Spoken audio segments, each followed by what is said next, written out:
Hello there guys, welcome to one of my live videos, and on this video tonight I am going to be giving you an update on some more transfer news. And of course Manchester United are in search for a striker, and we have got to try and get a striker in by 11 o'clock tonight, because that's when the transfer window does shut. So I'm going to give you some news regarding Joshua King. Also going to keep you up to date of what's going on with Odion Ighalo, but we will start with Joshua King. So reportedly, according to Sky Sports, Manchester United have ended their interest in Joshua King. Reports did emerge out earlier on today from Sky, like I updated you, saying that Manchester United had plotted around a £20 million bidding for him. Bournemouth give their overarching view on that, and they said that bid was a joke. So this £20 million bid was turned down. Bournemouth do want around £50 million or more for the player, basically. And it did actually say that we'd increased our offer for the player. James Cooper, who tends to be close to Manchester United, he came out earlier on today and said Man United were considering a second bid for the player. Now Joshua King says he would be keen on making a return to Manchester United. Eddie Howe gave his overarching view on it, and he actually says that he's reluctant to let Joshua King leave, but he said it is down to the player. So it's unlikely now that Man United are going to get a deal materialised for Joshua King and that. Joshua King now is currently into his fifth season as a Bournemouth player. He's a prolific goal scorer. He has scored 45 goals in 151 appearances for Bournemouth, and he has got around 18 months on his current contracts left. Now, obviously, Joshua King did begin his career at Manchester United when he was a lot younger. Obviously, I think he only played, was it one game or something like that, but he was in our senior squad for around, 4 years. But obviously, he'd been loaned out to quite a lot of teams. He had a loan spell with Preston.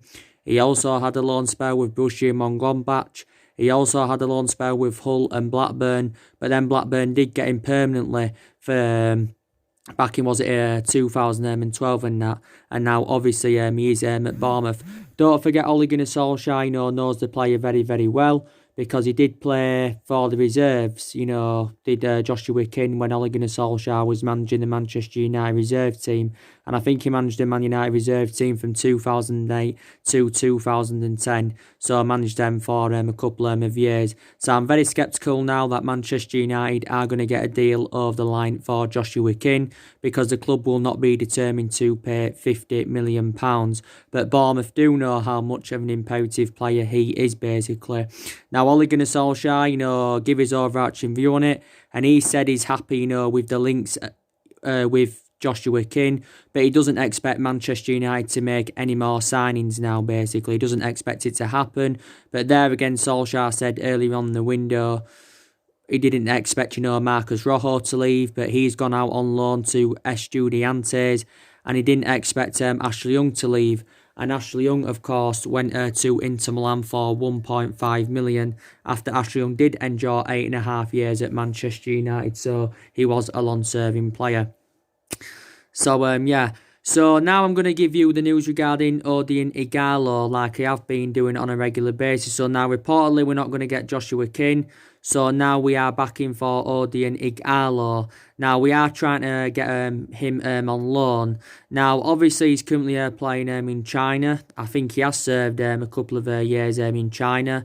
He has scored 46 goals in 72 games since his arrival in China, and now he's currently playing for Shanghai, Greenland, Shinu. Is Odion Ighalo. He is 30. He is 30 years of age. Yes, he is 30 years of age. Obviously, he has played in the Premier League, because don't forget, he did endure 3 years with Watford, and I thought he was a pretty decent player for Watford. So now we're trying to get a deal over the line for him. I think also Tottenham have also expressed an interest in the player. So yeah, so there has been quite a few strikers on our current agenda, because the main explanation why we want a striker is reflecting on the injury to Marcus Rashford, because Marcus Rashford's got he sustained a double fracture in his back, and Rashford is going to be out for at least the next couple of months. So Rashford's injury is very severe, so we need someone to come in who can provide Manchester United goals. And Tottenham, of course, went in for him because Tottenham have got Harry Kane injured for quite a while. Obviously, Edison Cavani, he's also been linked with a move to Manchester United. Obviously, I think he's now set to stay at PSG, is Edison Cavani reportedly. Despite the fact that he wants to leave PSG, because Edison Cavani did put a transfer request in earlier on this month at PSG. And Thomas Tuchel confirmed anyway, the PSG boss, that now Edison Cavani is going to be staying. His preference was a move to Atletico Madrid. At one point, it was looking likely his move to Atletico Madrid was going to happen, but they haven't come to an agreement on the fee, and that's been the stumbling block, because I think Atletico Madrid have put around 2 or 3 bids in. They put an 8.5 million one in, a 12.5 million and a 15 million one. But reportedly, PSG, have said they want around £25 million for Edison Cavani. Obviously, Chelsea have also expressed their interest in the player. But I wouldn't want Edison Cavani, like I said, at Manchester United anywhere. I've got element of concerns about him. He's 32. He's never played in the Premier League. He's also injury prone, so I wouldn't really want Edison Cavani in anywhere. Don't get me wrong, I admire his career because I think he's doing really, really well for PSG. He's been there at PSG for around 6 or 7 years now, but it looks likely now to be staying at PSG, so I can't see Edison Cavani leaving. Obviously, there's still a lot of narratives going on in the mainstream media regarding Islam Slimani from Monaco. Reports did come out a couple of days ago saying that, Islam Slimani had asked Monaco to, end his loan spell. Now, of course, Manchester United have allegedly been working with his agents to get a deal over the line. We want to get him on loan. Obviously, Tottenham have been in for him. Inter Milan have also been in for him. I think Aston Villa have expressed their interest. Islam Slimani is 31 years of age. I think this is currently his first season. Is it on loan with Monaco? Obviously, before he was at Monaco, he was at Newcastle and Fenerbahce on loan. So he's been loaned out to quite a few teams, and before that, obviously, he was at Leicester. Leicester paid £29 million to him from Sporting Lisbon back in 2016. But Leicester have basically made it clear. They said Man United or Tottenham will have to pay a loan fee of around £4 million to get the player in, of course. So, so that's the latest news regarding him. So, Manchester United need to desperately get a striker in. But, I don't know if this is going to happen now. Obviously, it was good news regarding Bruno Fernandez yesterday. We confirmed the signing of Bruno Fernandez and that. And, he's going to dramatically improve our midfield. And he's a very, very good player now. I do believe Bruno Fernandez can replicate at Manchester United what he did in his 2.5 years with Sporting Lisbon. In his 2.5 years with Sporting Lisbon, Bruno Fernandez scored 64 goals in 137 appearances in all competitions. Also, he's played around 19 times for Portugal and that. But I'm very, very glad we've got him on the board. Bruno Fernandez is our first signing of this year, and he's our 4th signing overall under the Ole Gunnar Solskjaer era. And, that's 4 players that Solskjaer has recruited in 3 transfer windows. I'm glad the deal's over the line, like Solskjaer was saying, because it was a very, very long transfer saga and that, and we should have had the deal done a long time ago. We should have got Bruno Fernandes last summer. As you all know, now he's our 4th most expensive signing. Man United have paid around 68 million with add-ons included. Obviously, it equates to in euros around 80 million euros and stuff like that. Bruno Fernandes is going to be here for at least the next 5.5 years, but there is an option to extend it for a further year. So that is a 6.5 year deal and that. And, obviously his wages have been increased. But Bruno Fernandes, he's obviously had his first interview. He's had his first training session, obviously preparing for the game against Wolves, because he's going to be making his debut against Wolves, is Bruno Fernandes. But he says it's, he basically says, he'll do his best to try and bring success and win trophies to Man United. And he says, it's very, very good to represent this club. It is a dream come true for him. And Solskjaer praised Bruno Fernandes this morning, should I say, during his press conference. And he says, he's a fantastic human being. and he said, he's going to be a great addition to the squad. We'll play Bruno Fernandez in that number 10, so there's no more Jesse Lingard, there's no more Pereira anymore. But yeah, but Bruno Fernandez is going to be definitely involved tomorrow, like Solskjaer confirmed in his press conference. He can't estimate how much he's going to be involved in the game, but he's confirmed he's going to be involved is Bruno Fernandez. So I am very, very delighted about the sign. So at least we've got a midfielder in. Don't forget we also need a holding midfielder. Bruno Fernandez is an adequate replacement for Pogba. So yeah, at least now we have got him on the current board. Because I'm still very adamant that Paul Pogba will leave the football club in the summer, without a shadow of a doubt. But, we'll look to get more players in the summer anyway. I think, Manchester United need around 4 signings in the summer, or maybe 5, if we are to be back to being a competitive elite level football club, and if we are, to be up there challenging for major honours. We don't only need to see more incomings, we also need to see more outgoings. Obviously, Solskjaer's confirmed there will be more departures at Manchester United, definitely. I think we need to get rid of another 5 players at least this year, because there is still players at the club that are no longer good enough to represent Manchester United. So, in the summer, I think we're orchestrating on getting a left-back in. I think we're also going to maybe orchestrate on getting a holding midfielder in. Obviously, if we don't get a striker before 11 o'clock tonight, we'll consider getting a striker in the summer. So there's still deficiencies in the squad that do need to be addressed, definitely in that. But yeah. So, that's the latest on the transfer news. Don't forget Solskjaer did provide us, with an update regarding David De Gea, because he got asked during the press conference, that, if David De Gea plays tomorrow against Wolves, that will be his 300th appearance for Manchester United. Well, 300th Premier League appearance, should I say. And Solskjaer, basically said that David De Gea has been unbelievable for the club. And he has been unbelievable for the club as David De Gea.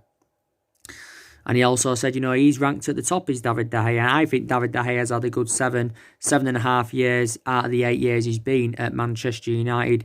And I think he's nearly I think it's nearly 400 appearances in all competitions that David De Gea has made. But it's very imperative that we do get back to winning ways in the Premier League tomorrow against Wolves.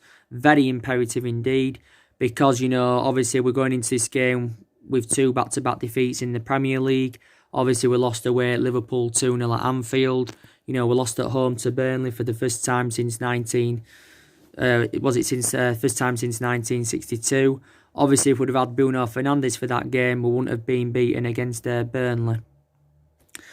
But yeah, so we've got to win tomorrow against Wolves, and obviously we need to win anywhere to keep our top 4 ambitions alive.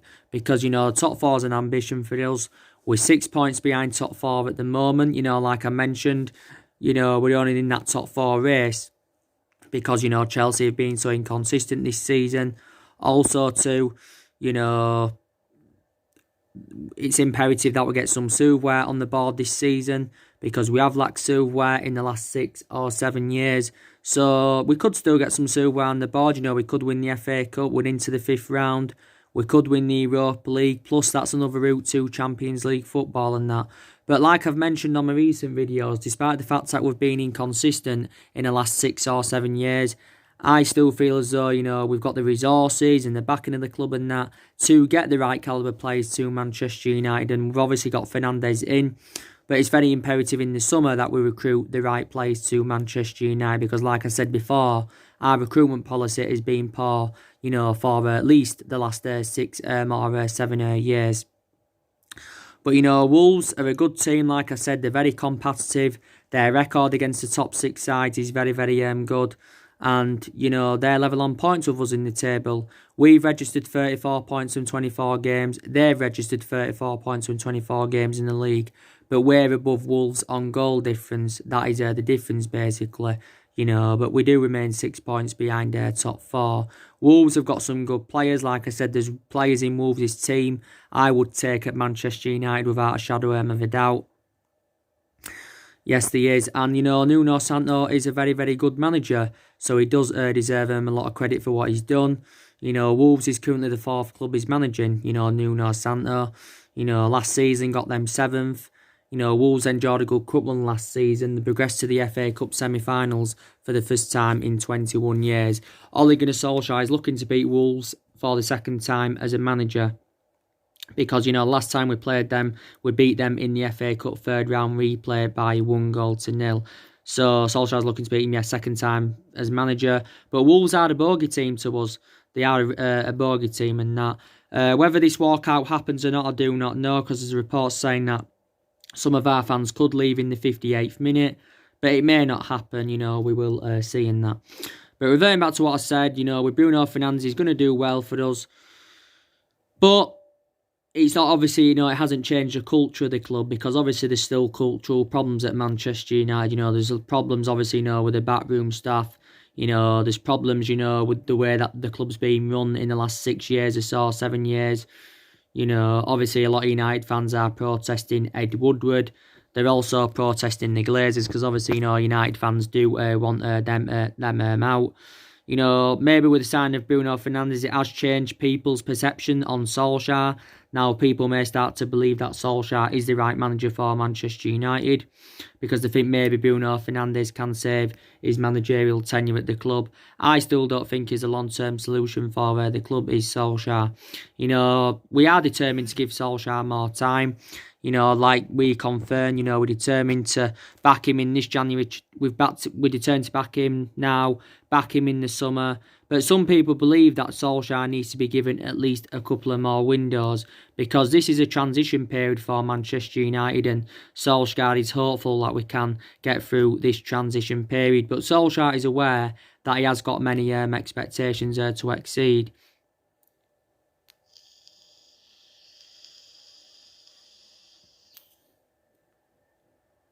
But Solskjaer, of course, now has been at Manchester United for 13 months. So he has been here over the year and that. And, I think maybe we've made a mistake by giving him the job permanently. I think we gave him the job too soon. We should have hung on a bit longer to see if he would be the right candidate for the club. Obviously, he's been permanent boss for around 10 months now. Solskjaer's still got around 2.5 years left on his current deal. If things do improve, we'll see out his 2.5-year deal at the club. If, nothing improves, then obviously I can't see him seeing out his 2.5-year deal at the club. I am very sceptical about that. But, whether Solskjaer's managerial tenure at Man United works out or not, we'll never forget what he's done for the football club. As a player, fantastic. One of his most iconic moments as a player was in 1999 when he won the club, when he won as the treble. That's one of the club's greatest achievements. And he was a great player, but I think as a manager, he's totally comparison to how he was as a player. Hasn't really got a pedigree behind him in terms of management as Solskjaer. But, it wouldn't be the right solution to sack him right now, obviously. I think we have probably still got to give him a bit more time. But, he's been tactically naive for the vast majority of this season. I think he's got it right in the last 2 games, though. Because in the last 2 games, Manchester United have gone with 3 at the back. And I think that seems to suit our standards, playing with 3 at the back, because I think we look more expansive. Obviously, with Bruno Fernandez in now, maybe we'll revert back to the 4-2-3-1, because I think that will suit Bruno Fernandez's standards more. He'll play better in the 4-2-3-1 formation. So we'll probably revert back to that formation and that. But I think we look more better with 3 at the back. But that's my own perception on it, basically. But there's some things in me that credit Solskjaer. He's got a lot of trustworthy in his young players. There is a lot of young players in the squad that are developing and trying to improve. So there is some aspects of me that do credit Solskjaer and that. I don't think we'll ever replicate what we did under Ferguson. Unless, Solskjaer can recruit players in at this day and age that can replicate what the team did under Ferguson. Maybe Fernandez, can emulate into like a Paul Scholes at Manchester United. Hopefully. But, I don't think anyone will invoke Ferguson's legacy. I don't think Solskjaer will, and I think regardless who our manager is, no one will invoke Alex Ferguson's legacy, and that's something we've got to accept. But I think our aspirations in the next couple of seasons will be that top 4, so I don't see us mounting any kind of title challenge up next season. We haven't won the league for 7 years, so the last time we won the league was back in 2013, and that was in Alex Ferguson's last season. But you never know, But obviously we're not on the same level as City or Liverpool at the moment. But, we've got to work to emulate to their current level. But, you know, yeah, more players need to go. I've already said to you, I think the players that need to go. We've got to get rid of Phil Jones.